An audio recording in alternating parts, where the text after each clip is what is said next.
O quadro Direitos do Consumidor de hoje vai ser na cidade de Imperatriz. Vamos voltar então à Imperatriz falar com a Mônica Brandão. Mônica, quem é o nosso entrevistado?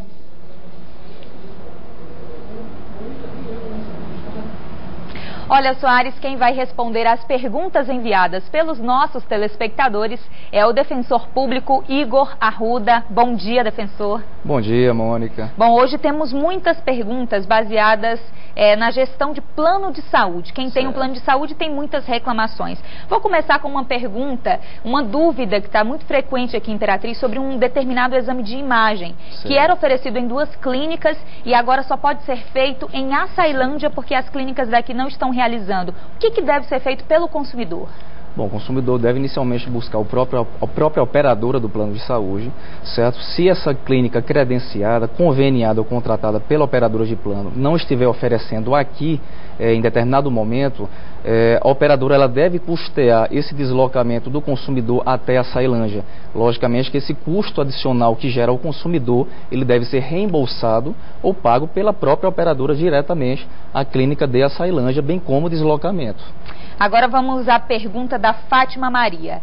Ela diz que fez 60 anos e ganhou de presente de um plano de saúde um reajuste. Isso está correto? Vamos lá.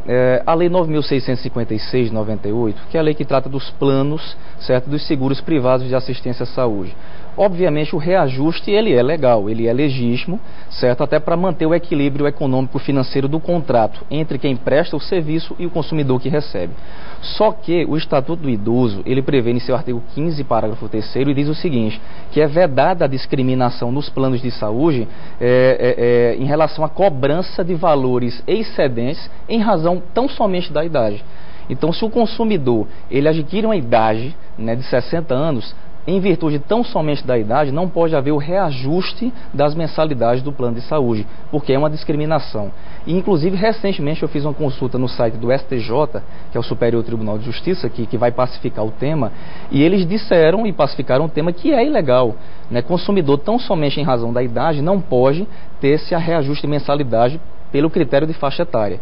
Cabe à operadora de plano de saúde comprovar, tem um ônus da prova, que o consumidor, naquele caso concreto, ele é um potencial usuário muito a mais do plano de saúde, justificando um reajuste na mensalidade.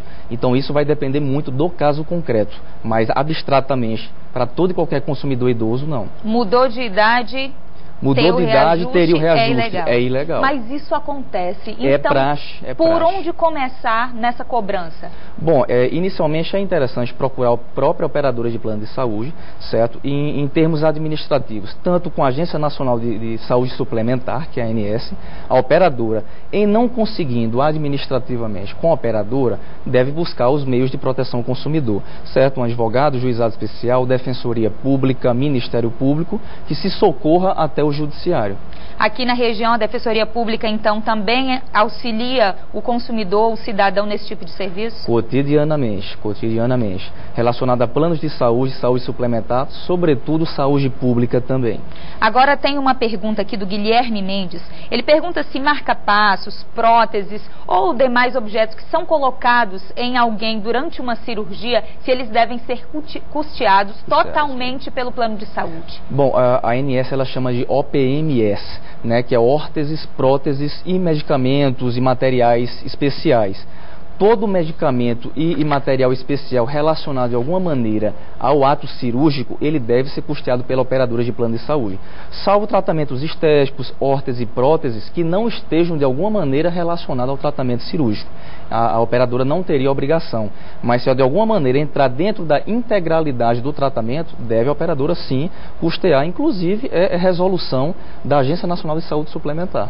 Agora a Terezinha Melo pergunta sobre tratamento de oncologia.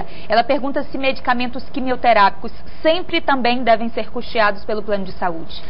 Exatamente. É interessante essa pergunta dela, porque tanto de medicamentos quimioterápicos de uso venal como de uso oral.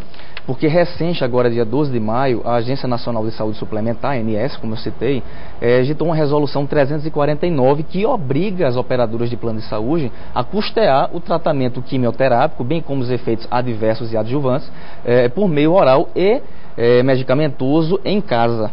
Porque muitos consumidores reclamavam até 2013, só juridicamente no meio do judiciário, e conseguiam custear esse tratamento, né, a cobertura obrigatória do plano de saúde, mas só por meio do judiciário. Agora, atendendo já essas decisões judiciais, a ANS editou uma resolução e disse que é de cobertura obrigatória o medicamento quimioterápico por meio oral. Tá certo. Então, só para a gente encerrar, onde fica a Defensoria Pública Imperatriz para as pessoas aqui da região? Fica aqui em Imperatriz, na rua Coriolano Milhomem, telefone 3524-5258, é aqui no centro mesmo da cidade. Ok, Defensor Público Igor Arruda, muito obrigada pelas informações e bom dia. Bom dia.